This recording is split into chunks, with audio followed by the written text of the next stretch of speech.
Chef Andrew here. Today we're going to learn how to make pie crust, and eventually we're going to make an apple pie. So pie crust is very versatile. It's used for a lot of different recipes. We can use it for chicken pot pie like we did in an earlier video. Today we're going to be making an apple pie with it. So quick, simple ingredients. As you can see, I only have 5 ingredients listed here. I have 3 cups of flour, a tablespoon of sugar, 1 teaspoon of salt, 2/3 cups butter, cold, that have been cut into very small dices. Okay, that's important for us. And then 12 tablespoons of cold water. It's very important that when we're working with pie dough that we keep it as cold as possible, hence cold butter and cold water. Now, instead of doing it by your hands, if you use your hands, obviously you wouldn't be using your whole hands. If you use all your hands making this dough, you're going to melt the butter a lot. So normally we would use our fingertips or a pastry blender, which I don't actually have at home because I use my fingers a lot, or I use this bad boy, my KitchenAid mixer, which is what we're going to be using today, because it's very important that you guys know how to use a KitchenAid mixer. So my attachment today is going to be the paddle, not the balloon whip and not the dough hook. Dough hook is for yeast breads. For a quick bread, which this was technically would be, we're going to be using a paddle. Okay, so flour in the pot, sugar in, salt in, paddle on. Do not put your butter or water in until your paddle is attached and you've mixed your salt, sugar, and flour together. On a low setting, please.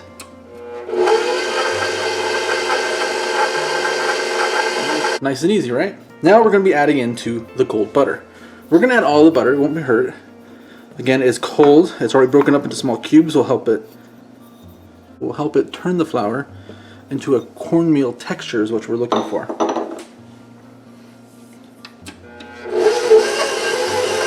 And I'll come back as soon as this looks and feels like cornmeal. Alright, so we've got it looking like a nice cornmeal. It's nice and powdery, almost fluffy like a cornmeal would be. At this time, we're going to add in half our water and turn the mixer back on.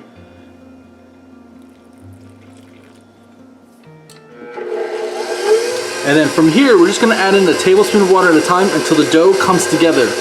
Not kneading, but just coming together. And once it's done that, we'll take it out. Okay? So again, tablespoon at a time.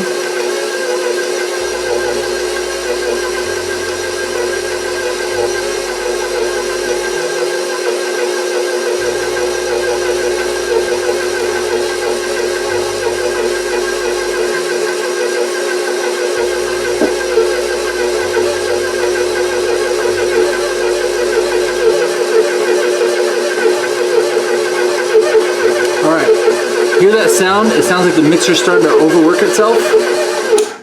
I think we're ready. So the dough should be coming together. It should not be one homogeneous mass, but as you can see, it's all holding together and not wet, but not dry. That's what we're looking for. So no more water. I'm going to take this out,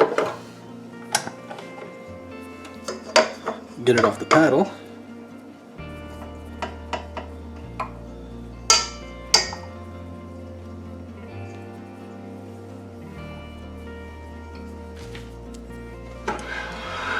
Move the mixer to the side because I'm gonna need this space over here. Just a little bit of flour, you guys. If you put too much flour down, your dough will start becoming very glutinous, and when it bakes, it will shrink. All right. So we don't want to add more flour. We just want to prevent the dough from sticking to the table or any kind of work surface that you're on. Okay.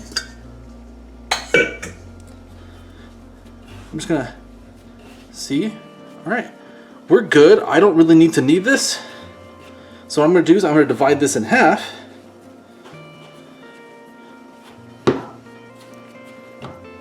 One for the bottom, one for the top, because we're making a double crust pie. A double crust pie means that we're putting a crust on the bottom and on the top. If we were doing a single crust pie, that would be for like custard pies, meringue pies, or pumpkin pies. or pumpkin, I guess, custard pie as well. Okay, I'm just gonna flatten this out a little bit here.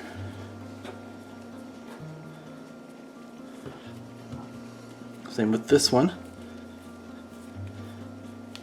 And then I'm just gonna wrap it tightly in plastic wrap, refrigerate for at least 1 hour or overnight. We want the flour to lubricate itself. We want it to moisten, all right? And that's the whole point of this resting process, is to make sure the flour rehydrates. So I'll wrap these in plastic wrap, put them in the fridge for at least 24 hours, and then I'll be back to make a pie. All right, so my dough has been refrigerated overnight, so it should be nice and hydrated. So now we're gonna roll it out. So again, just a little bit of flour, just so it doesn't stick. Do not put a pile of flour here. Just like I said earlier in the video, too much flour means that there's too much gluten, and as it bakes, the pie crust will shrink. And we don't want shrinkage, we want it to stay the same size that we put together as. So, lightly floured surface. Okay.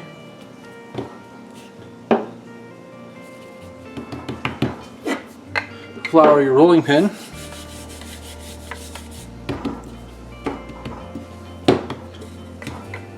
Just gonna tap it down here. Remember, I don't want to overwork the gluten. I just want to roll it out as fast as possible. We're looking for an eighth of an inch thickness here.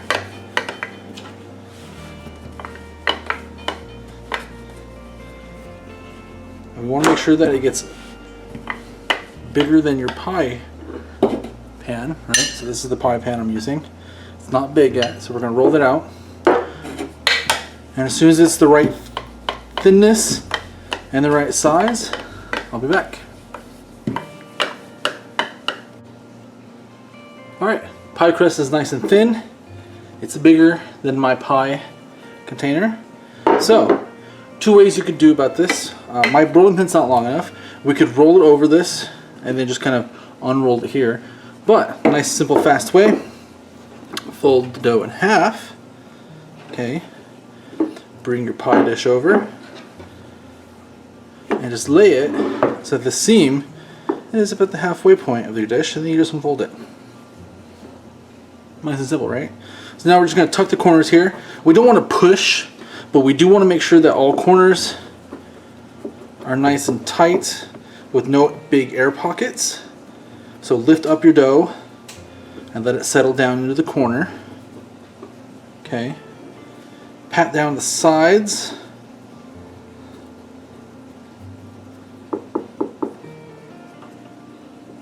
Okay.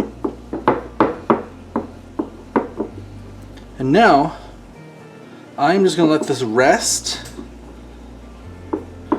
for 20 minutes without touching it, and then we can put our filling into it.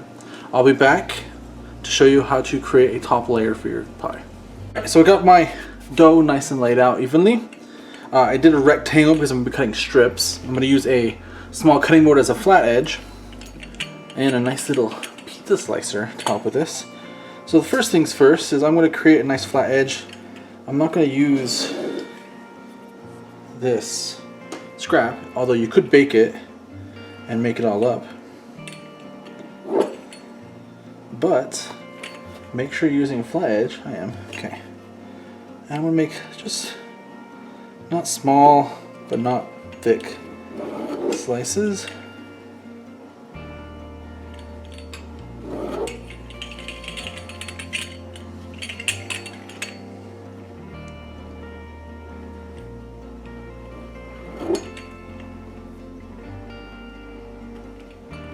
And I'll come back when all of this is cut. Alright, so I've got my strips all cut up. So now we're going to talk about weaving.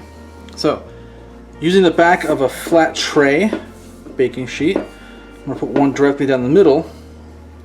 I'll take one of these, run along the edge here. And then for this one, I'm actually going to move this, bring it across, and bring it back across. Alright? Fold this one, make sure these are equal distance apart. Fold that one back again. Equal distance, fold this back again. It's a whole back and forth motion. We're just making sure that when we're done, all of this will be nice and evenly spaced. So we have some nice little gaps. One more should do it. Okay. Now from here, not the very first one we put down, go to the second one. We're going to fold it this direction. Skip one, fold it, skip one, fold it. Don't worry if something like that happens, you just press it back together. It's pie dough, not a yeast bread. Lay this one across and do the same thing. Pull these back down. Another strip, get that ready, because now the very first one that we folded, we're going to fold again. Every other one. Lay one down, fold these back, and as you can see, it's just a back and forth motion that we're dealing with here, right? Might have to change that one out.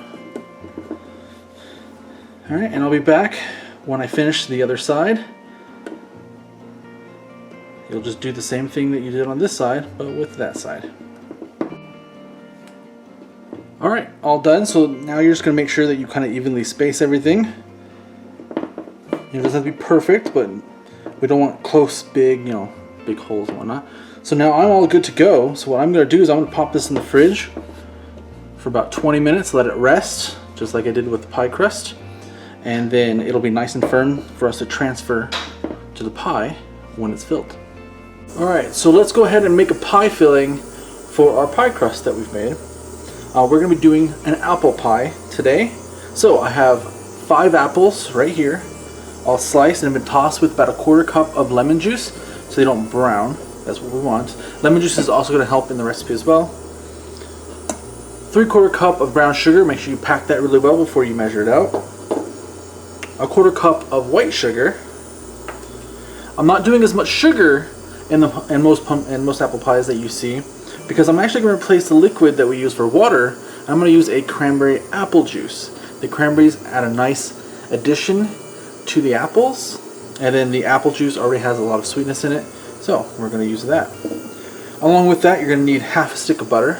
That's 4 tablespoons. 1 tablespoon of cinnamon ground. 1½ teaspoons of cloves. 1½ teaspoons of allspice, 1/4 teaspoon of black pepper fresh. I'm not joking. Fresh black pepper. 1.5 teaspoons of just real vanilla flavoring, not imitation, please. And teenagers, get your parents' permission. This is 2 fluid ounces of rum. Rum is made from sugar cane, so it's going to help flavor our pie. Don't worry, the alcohol gets completely cooked out. You just get a nice flavor, warming flavor in it.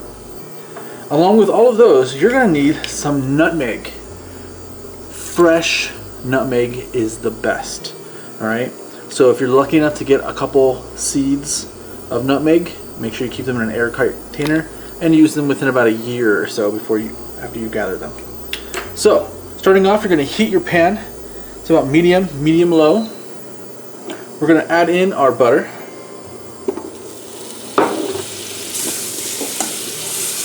Along with our brown sugar and our regular sugar. And we're going to get that nice and melted and nice and toasted here. As soon as the butter completely melts, we'll go ahead and add our liquids. Alright, butter is dissolved and sugar is nice and melty, so we're going to pour in our apple juice.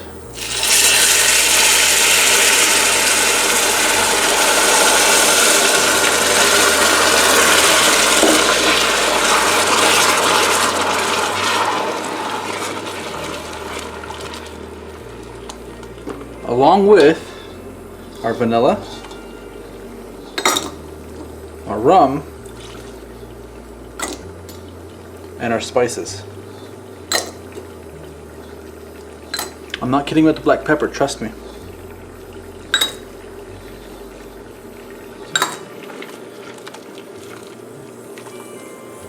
Alright, we're going to let this simmer for a little bit until all the sugar has dissolved and we get a nice sauce.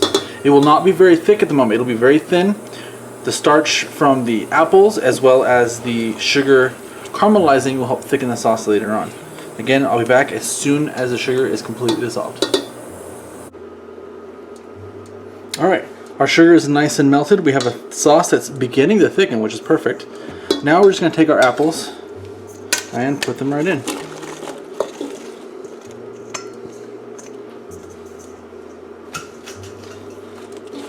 Give them a nice toss in the sauce.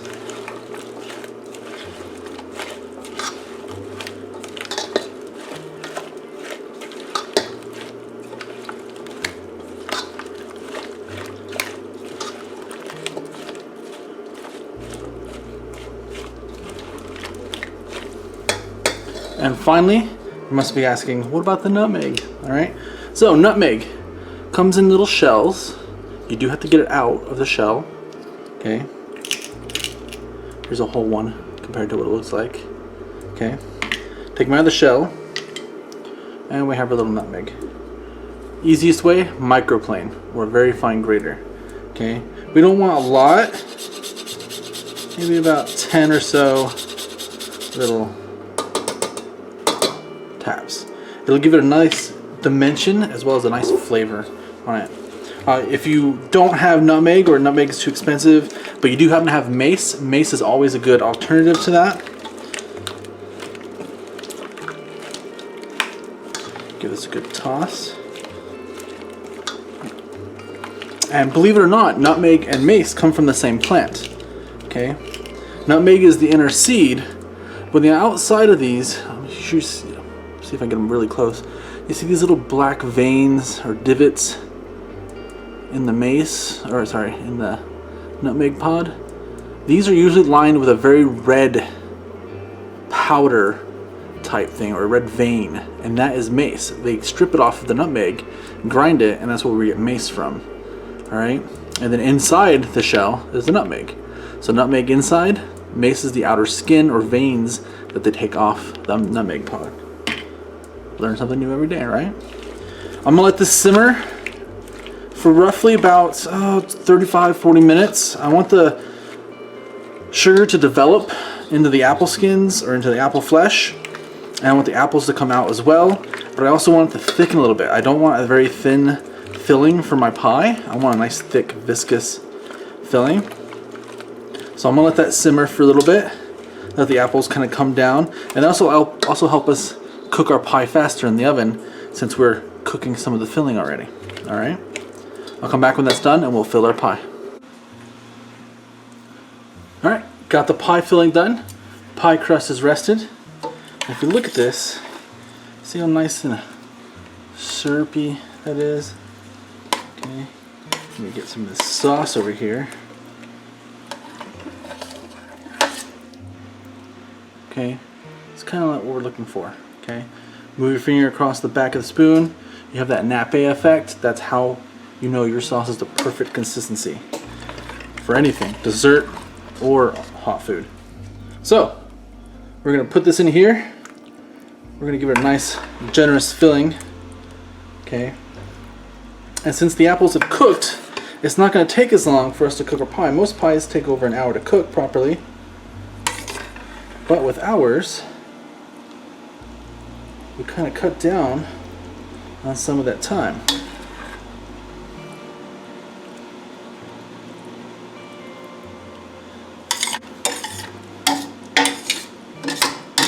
I could have used a deep dish pie container for this, but I want that mound to form. And I wouldn't get that with this recipe.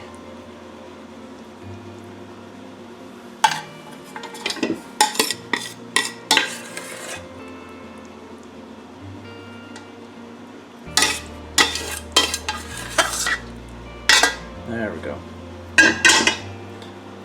So now it's time for the double crust to be put on. Easy transition. I took the pie crust for the top out of the fridge a little bit so it's nice and pliable. Okay, because what I'm going to do is I'm going to lay a piece of parchment paper over it, and we're going to roll it or fold it, and then we'll lay it and fold it over here. Okay, so we'll start by folding this back, grabbing all of these and bringing it up.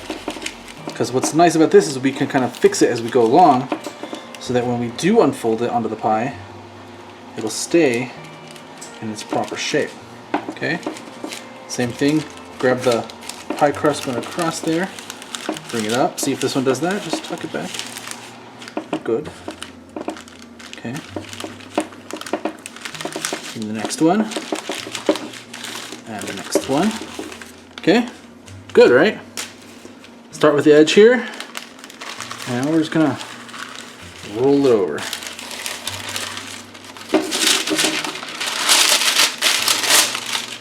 Now we just fix everything.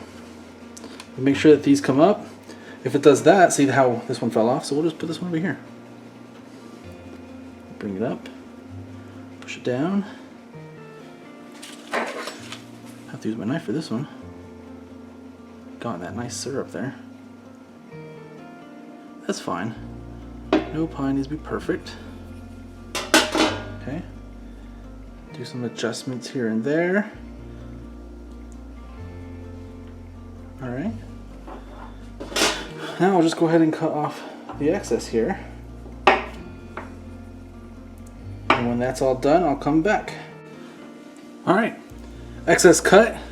You can crimp if you need to on these little parts here, going all the way around if you want to get a nice edge. Okay.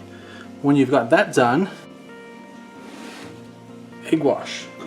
1 egg, tablespoon of water, whisk it together. You can use a pastry brush, anything you want to really put it on here. I like using a paper towel because it holds some nice here, and we're just gonna push stuff around. Allows me to dab it. I feel that if I use a brush sometimes when I'm dealing with a lattice work, you're gonna get a lot of that sugar into your pastry brush. This kind of stops it by using a nice paper towel.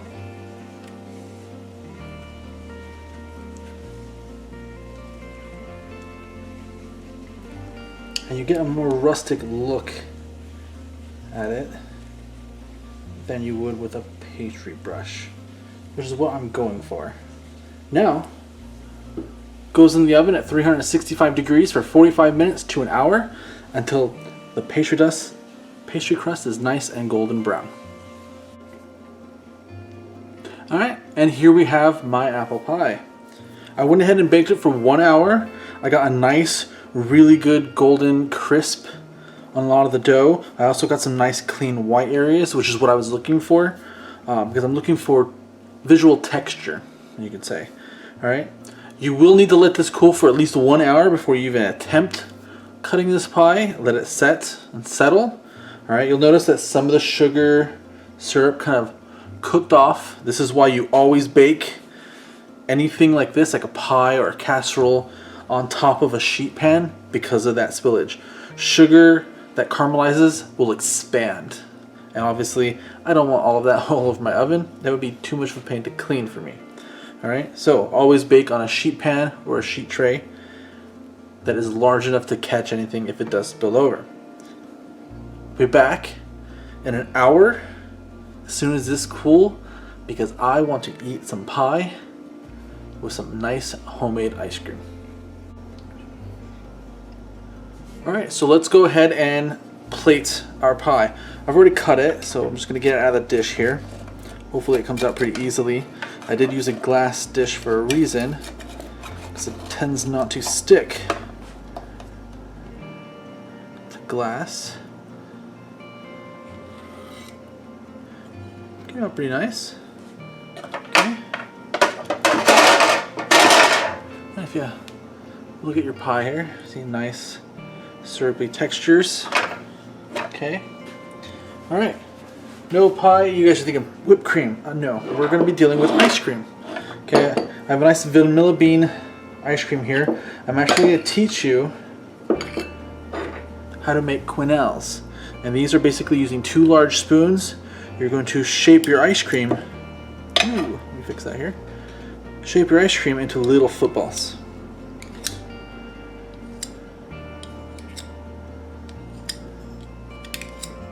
Alright. You'll do this in a lot of restaurants. Takes a little bit of practice. But you get these nice little football shapes.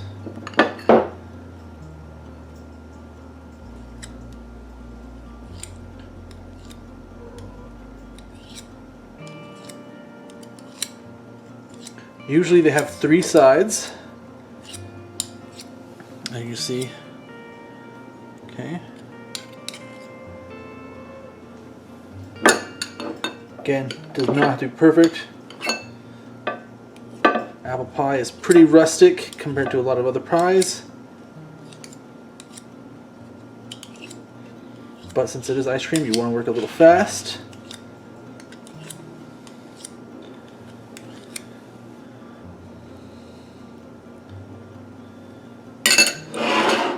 Always remember to clean your plates, obviously, when you're plating, since I did drop the ice cream, right?